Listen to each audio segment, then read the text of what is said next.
So let me show you how to draw the eyes. So here I am constructing this eye using 5 simple lines, 3 for the top lid and 2 for the bottom lid. And I'm drawing 3 more lines to define the double eyelid. Now remember that the eyelids are not thin like paper, they do have some thickness to them. Now why am I using just lines? Well, because drawing a shape using lines is just much more simpler and easier. You can use lines to draw even a circle. And in this case, I am drawing the iris using the lines.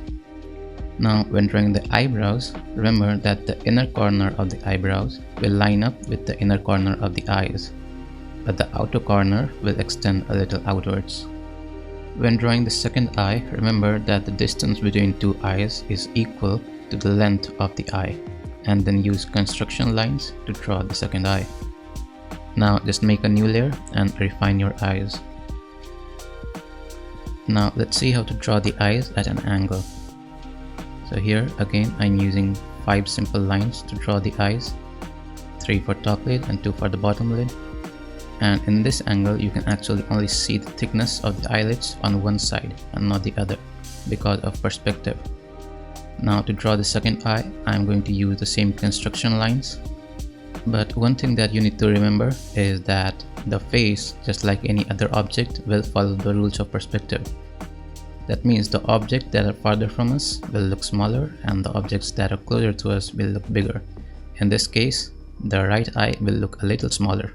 And in this angle, you can also see that a portion of the right eye is actually not visible. That's because of the roundness of the eye. When we see the eyes from an angle, a portion of the eye will turn away from us, and that's why it will not be visible. And you can show this turning by showing the eyelids wrapping around the eye. And at this angle, the eyebrows seem to have shifted towards the right side. This is happening because of the shape of the forehead. From the side view, you can actually construct an eye using only 2 lines and a curve to define the eyeball. Now even from this angle, it is important that you show the wrapping around of the eyelids around the eyes because it will help make the eyes look more 3-dimensional, and a semicircle for the iris because the eyes are looking in front. The eyebrows will come outwards again because of the shape of the forehead. The eyes actually lies inside a socket between the forehead and the cheekbone.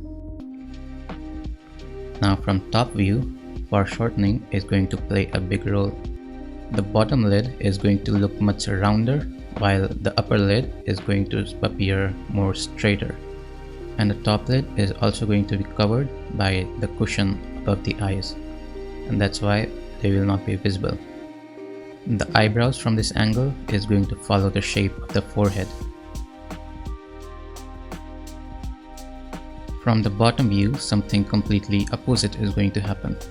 The upper lid is going to look much rounder, while the bottom lid is going to look straighter. The eyebrows again are going to follow the shape of the forehead, and they will actually come a little outward because again the eyes lie inside the socket between the forehead and the cheekbone, and the forehead actually comes outwards. Now let me show you how to paint an eye.